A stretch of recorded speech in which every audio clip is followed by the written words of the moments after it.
जय हिंद दोस्तों, मैं महेंद्र शर्मा स्वागत करता हूं हिंदुस्तान स्पेशल न्यूज में। आपका उम्मीद करता हूं आप खुश और स्वस्थ है। दोस्तों जैसा कि आप जानते हो, जैद हमीद को ये एक बहुत ही बड़ा पाकिस्तान का कॉमेडियन है। ये हर समय कौम कौम की बात करते रहता है, इस्लाम के नाम पे बात करते रहता है। तो दोस्तों आज इसने एक बार फिर से अपना डर जाहिर कर दिया कि भारत तुम्हें कभी भी ठोक देगा। तो दोस्तों इसकी झालत भरी वीडियो ये डालता रहता है। इसकी झालत भरी ये वीडियो आप देखें और कैसे इनकी मानसिकता है, क्या ये सोचता रहता है, क्या ये आगे आने वाली कौम को संदेश दे रहा है। क्योंकि इसने कौम का जिक्र करते हुए भी कहा है कि कौम को तैयार रहना चाहिए, भारत कभी भी इनको ठोक सकता है। तो दोस्तों देखिए ये डिबेट, और डिबेट से पहले मैं आपसे रिक्वेस्ट करूं, अगर आप मेरे चैनल पे नए हैं तो मेरे चैनल को सबसे पहले सब्सक्राइब कीजिए, लाइक शेयर एंड कमेंट जरूर कीजिए। दोस्तों जय हिंद, वंदे मातरम, भारत माता की जय। दोस्तों बिजली की, इंडिया में बिजली की लोड शेडिंग शुरू हो गई है। पूरी दुनिया में कंटेनर पोर्ट्स जो हैं, जो सप्लाई लाइन है, जो कंटेनर्स आते हैं पोर्ट्स के ऊपर, वहां ब्लॉकेड होना शुरू हो गया है। सामान नहीं उतर रहा। पूरी दुनिया में किल्लत हो गई है, खुराक की भी, अद्वियात की भी, फ्यूल की, ईंधन की।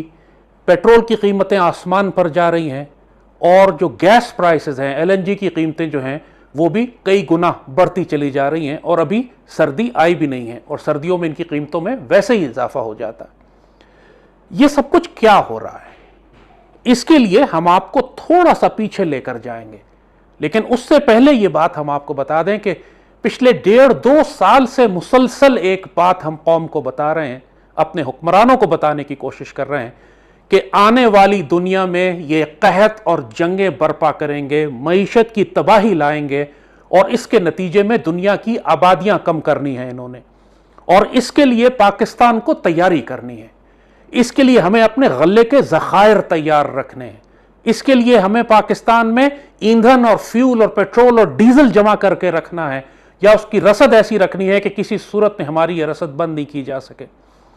लेकिन ना हमारी हुकूमत ने इस पर कोई तवज्जो दी, ना कौम को कोई फिक्र है, ना अशराफिया या मीडिया को इस बात का कोई अंदाज़ा है कि कितने बड़े बड़े ख़तरात हमारे सरों पर मंडला रहे हैं।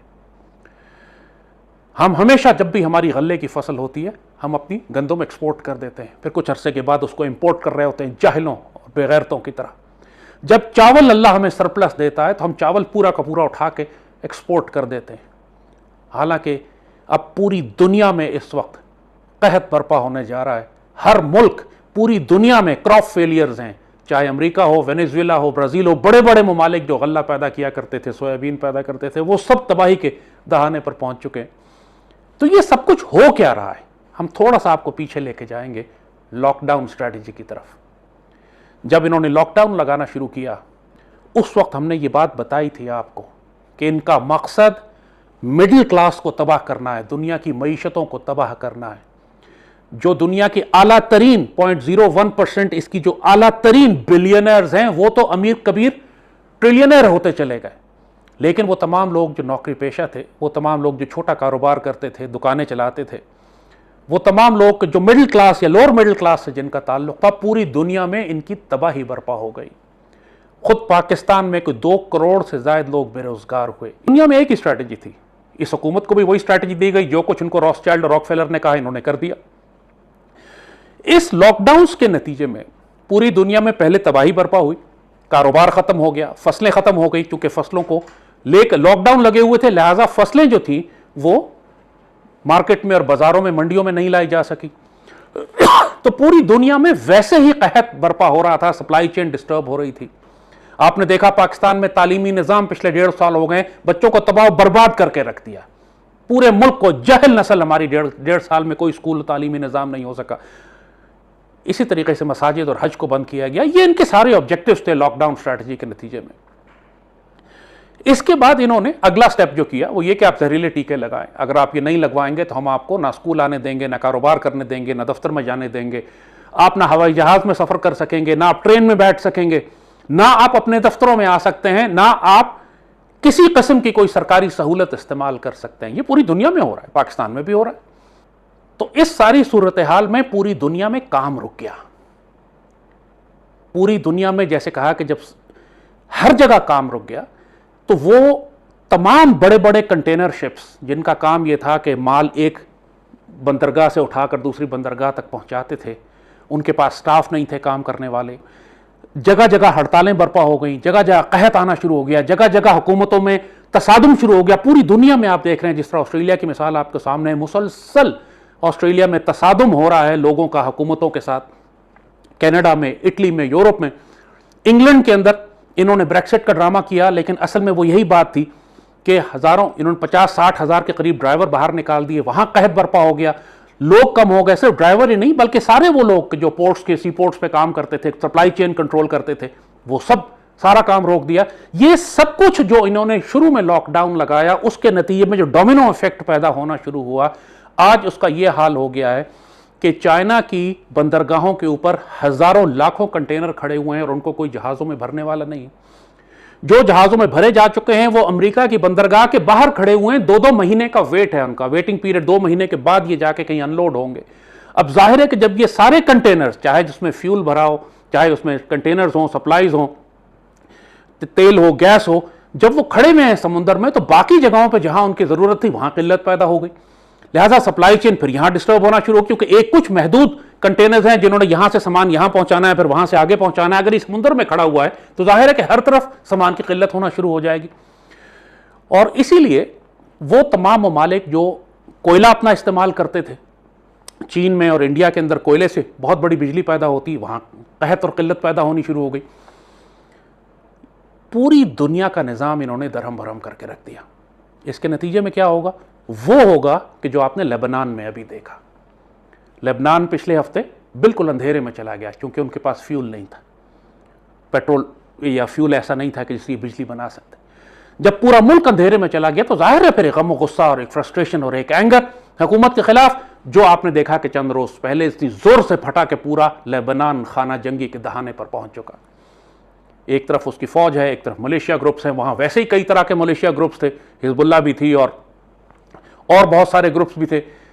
वो सब के सब आपस में मुतसादिम हो गए, और सिर्फ इसलिए कि आपने ग्लोबल सप्लाई चेन डिस्टर्ब कर दी, आपने वहां गले का, बिजली का, पानी का बहरान पैदा कर दिया, गैस का बहरान पैदा कर दिया, और वो गुस्सा जब फटता है पूरा मुल्क अपने साथ लेकर उसको आतिशफिशा बना देता है। यही सब कुछ ये पूरी दुनिया में कर रहे हैं। जैसे हमने ये बात कही कि इनफरादी तौर पर भी और इज्तिमाई तौर पर बहैसियत एक कौम के पाकिस्तानियों को इसकी तैयारी करनी थी। बहुत तवील अरसे से हम आपको बार बार नसीहत कर रहे हैं कि अपने पास गंदम का, खुराक का 1 साल का ज़ख़ीरा रखिए। हमारे गांव देहात में लोग आम करते हैं, कोई नई बात नहीं कर रहा मैं। ये शहरी इलाकों के लोग हैं जो बेवकूफ़ हैं, हर रोज़ जाके सुपरमार्केट से ख़रीदारी करते हैं। गाँव देहात के लोग तो हर साल जब गंदम की फसल होती है 1 साल के दाने अपने घर में रोक रख लेते हैं। उनके पास अपनी गाय होती है, अपनी बकरी, अपनी मुर्गी, अपनी चीज़, अपना गंदम, अपनी फसल, अपनी सब्जी। सादगी में गांव वाले हमारे गुजारा करते हैं बगैर बिजली पानी गैस के भी, और अल्लाह के फजल से कोई भूखा नहीं मरता।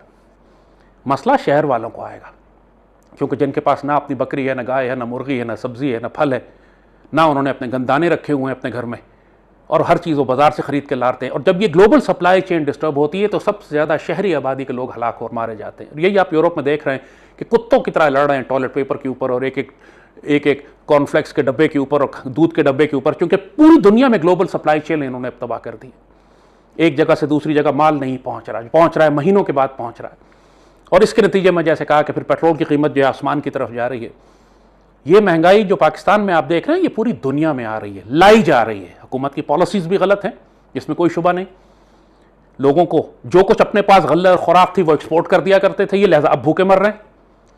जो गोदामों में रखी हुई थी वो जरदारी और मुराद अली शाह जैसे माफियाज उनको निकाल के उनकी जगह रेत की बोरियां भर देते हैं, गंदम चोरी कर लेते हैं। ये बड़े बड़े स्कैंडल हैं इस मुल्क के अंदर। ये नहीं कि अल्लाह ने हमें गंदम दी नहीं है। और फिर यह कि अफगानिस्तान हमारे साथ वाबस्ता है। पाकिस्तान की 22 करोड़ की आबादी है, वो कोई 1.5 करोड़ की आबादी है। अफगानिस्तान अपनी खुराक का सिर्फ 12 या 15% गल्ला पैदा करता है, 80% गल्ला वो पाकिस्तान से लेता है।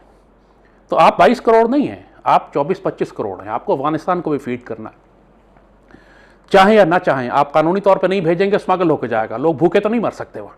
और ये काम पिछले 40-50 साल से चल रहा है इसी तरीके से। लिहाजा उसको आपको एकोमोडेट करना है, एडजस्ट करना है अपने साथ, अपने गले के ज़खायर को। तो जो बात हमने कही थी पहले, जब भी हमने आप लोगों से कहा था कि अपने लिए सोलर सिस्टम्स लगवाइए अपने घरों के ऊपर क्योंकि बिजली चली जाएगी। हमने कहा था अपने घरों में हैंड पंप्स लगवाइए पानी के, क्योंकि आप बिजली चली जाएगी तो पानी का मसला भी साथ होगा।